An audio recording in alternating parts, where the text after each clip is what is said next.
Eesti Panga muuseumil on siis 2 rändnäitust, mis siis saab endale kooli tellida ja need on tasuta, toome teile. Esimene näitus on siis Eesti raha margast kroonini, kus siis saab ülevaate meie siis riigi vääringutest. Need on sellised kiiresti üles sätitavad stendid, sellega käivad kaasas ka siis trükised ja ka töölehed ja ka tutvustus. Nii et need siis annavad sellise väikese ülevaate meie riigi siis, ütleme siis sellisest raha ajaloost. Ja neid on meil siis 2 erinevat versiooni ja me saame siis neid ise teile siis kohale tuua. Siin on siis väike slaidi peal näha, milline üks selline stend välja näeb. Need on 2-poolselt jälgitavad ja see näitus on siis koos ajaloomuuseumiga kokku pandud. Sellel on tekst on siis ka vene ja inglise keeles ja nende müntide ja rahatähtede kaudu avaneb siis ka vaade meie nii-öelda riigi ja majanduse ajaloole. Lisaks on meil rändnäitus, mis siis tutvustab tänapäeva euroraha, praegust raha, annab väikse ülevaate siis euroalast, tutvustame siis europangatähti ja münte, räägime kujundusest ja turvaelementidest ja pisut siis ka Eesti Panga välja antud pühendus- ja meenemüntidest. Ja need mõlemad näitused on eksponeeritavad või näitatavad siis koos või ka eraldi.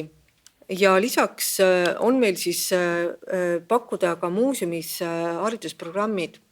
Et kahjuks hetkel küll muuseum on suletud, aga väga loodame, et kevadel saame jälle külastajaid vastu võtta ja esimene programm on siis algklassidele, mis on raha. Ja sellel siis on sellised teemad käsitletud, nagu miks üldsegi hakati raha kasutama, kuidas on asjadele tekkinud hind. Näitame ka siis väikese sellise vaate raha ajaloole, et milliseid rahasid on meie esivanemad kasutanud, millised rahad on meie vanaemade rahakotis olnud ja kuidas on tark rahaga käituda loomulikult ja lisaks on ka siis väike siis vaade ka sellest, et kuidas üldsegi raha riigis ringlusse läheb ja kuidas siis Eesti Pank sellega ka seotud on. Ja siis see tund kestab 45 minutit kuni tund ja loomulikult on sinna siis ka integreeritud püsinäituse animatsioonid ja videoklipid. Ja teine programm, mida me praegu pakume, on siis ka raha hind ja hinnastabiilsus, mis on mõeldud siis põhikooli viimastele klassidele või ka gümnaasiumitele ja räägib rohkem siis juba raha rollist majanduses, kuidas on maksesüsteemid ja raha muutunud aja jooksul, kuidas kujunevad hinnad ja mis asi on hinnastabiilsus.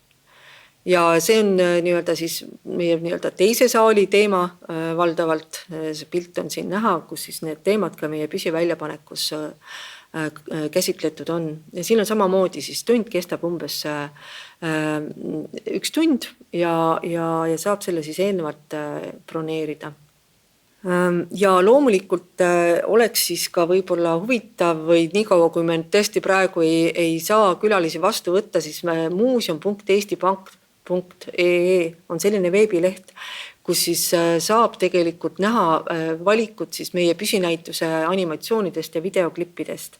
Ja seal on ka väga põhjalikult selgitatud siis lahti Keskpanga tegevus.